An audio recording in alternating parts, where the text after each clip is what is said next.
What is up, guys? Cummins Kyle back again to bring you guys a new video. Hold on, I'm gonna scoot right into the shot. What's up, guys? Anyways, guys, so great news. I just ordered all the front end parts for the front end, if you could believe that. Front end parts for the front end. I didn't order the best parts in the world, but I ordered parts that are definitely gonna make the front end better for sure. I did not order a new steering box, and I did not order a new steering shaft, because those I want to do high-end parts. I'm going to do a Borgson steering shaft and then a redhead steering gear in addition to the regular front-end parts. But not yet. Those are expensive. I'm going to have to hold off on them. I'm just going to get the front end built for now without those two parts. And then we're going to get it aligned. And then, yeah, so we're going to do that. I'm actually going to wash the truck now. It's a lot dirtier than it looks. As per always, the camera never does it justice. Probably because I'm using a cell phone to record these videos. Maybe if I buy a better camera, you can actually see when it's dirty and when it's clean. But anyways, guys, I'm going to go pick up my paycheck. Then I'll be right back, and then we will wash the truck. And then I'm going to talk about what we're going to do today in today's video. Peace out. Guys, so it's hard to videotape when you don't have a tripod and stuff like that. But you get the picture. Just your typical foam cannon. I've made many videos on it before. I'll give it a quick shot here. Oh wait, hold on, my power wash is off. Alright.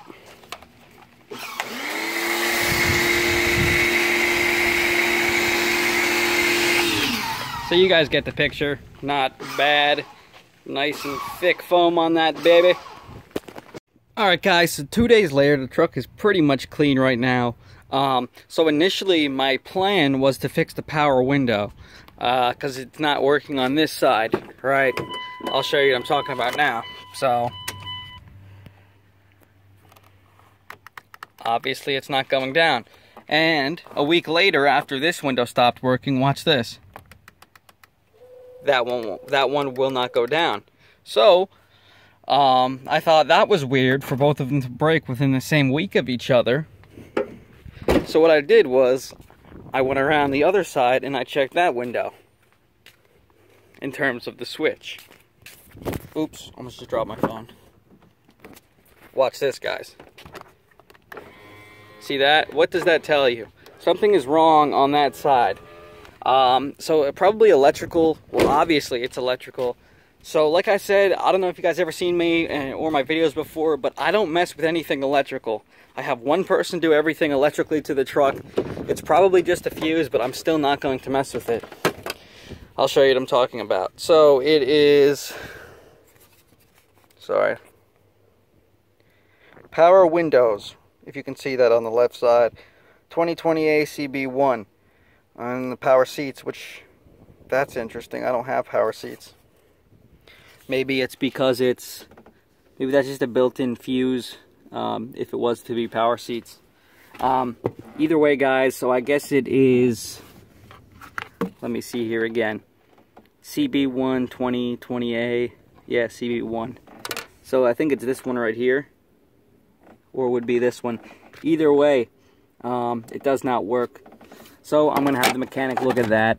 Like I said, I just ordered the front end parts. I did not go with the best parts, but I went with good parts that are going to last for quite a while. They also come with a 10-year warranty, so I think a 10-year warranty is more than sufficient for a truck that's 20 years old. And then I also ordered the new lower control arm right here. And I actually bought a pair of them because it came as a pair. So I got a new arm there. Even with the fender trimmed and the 2-inch level, I still get some rubbing from these 20x12s with 33s.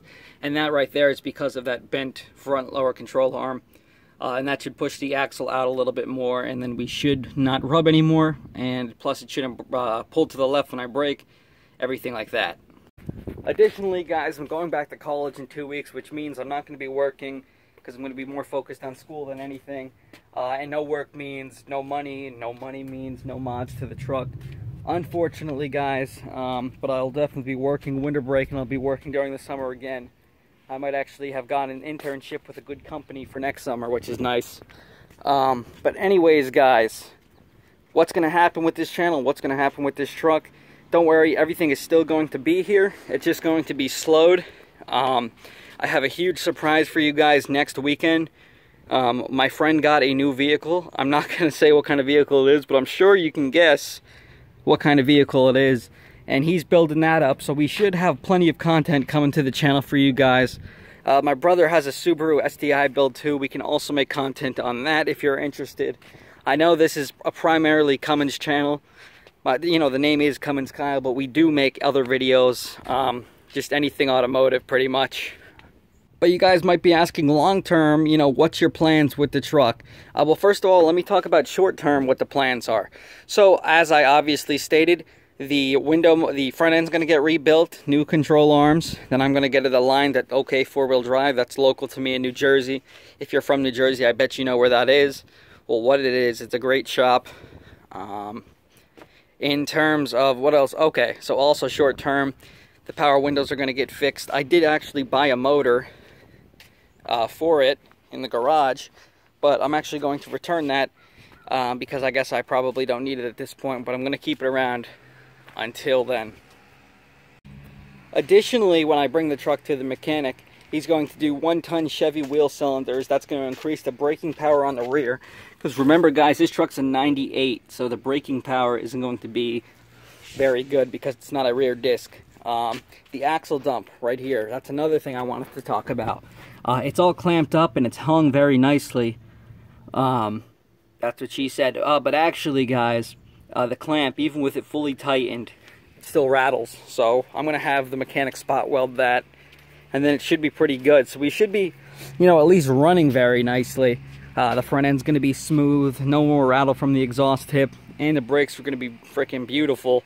So I'm looking forward to that, guys.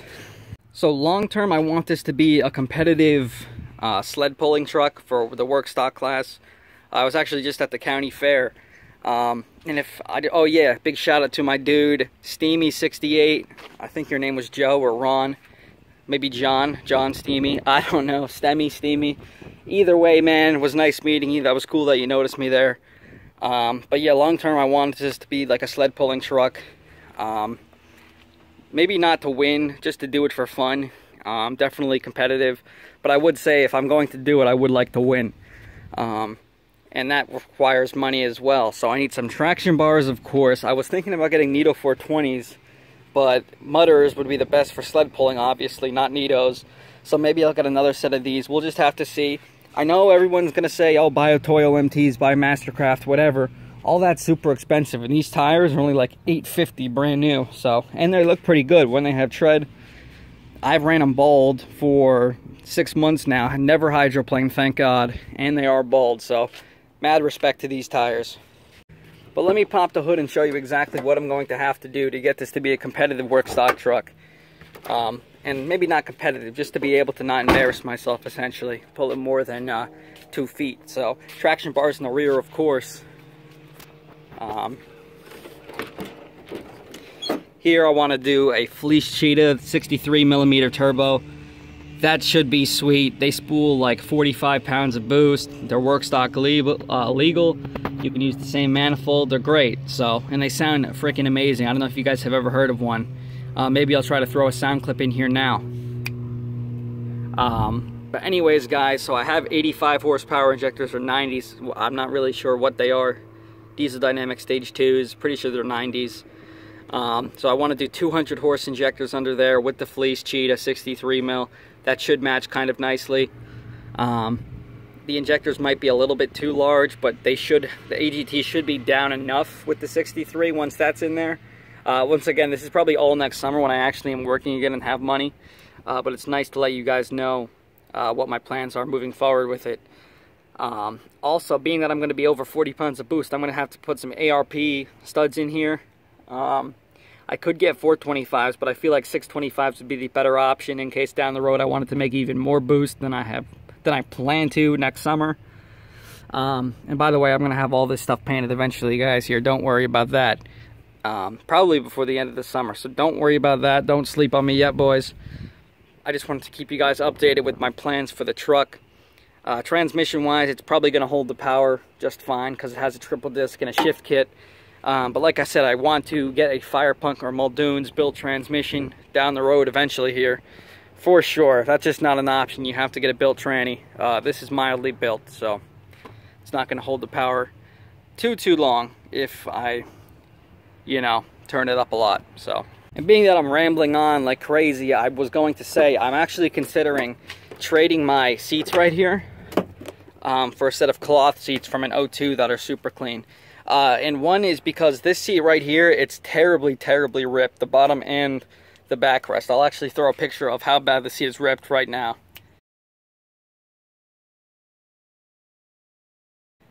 So you can clearly see that seat is ripped as shit. That's going to be some money to reupholster. And then let me show you the other seat. Oh, it's actually getting sunny out. Nice.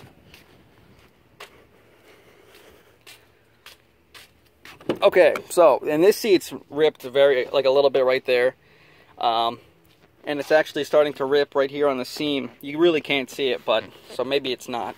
But right here it is for sure. That's money to fix. That costs some money. Like I said, the back seat's mint all the way across. So if I can get a straight trade, he might even throw cash on top for a clean set of cloth seats. I think I'm going to do it because, one, it's going to match the truck well. I already have this colored headliner, which doesn't match these black seats. And I already have these cloth inserts on the door panel. So cloth seats are not the end of the world. They will be comfortable. And, you know what I mean? They won't be ripped. So I'm considering doing that. Let me know in the comments below whether or not you think I should trade my ripped ass leather for a clean set of cloth.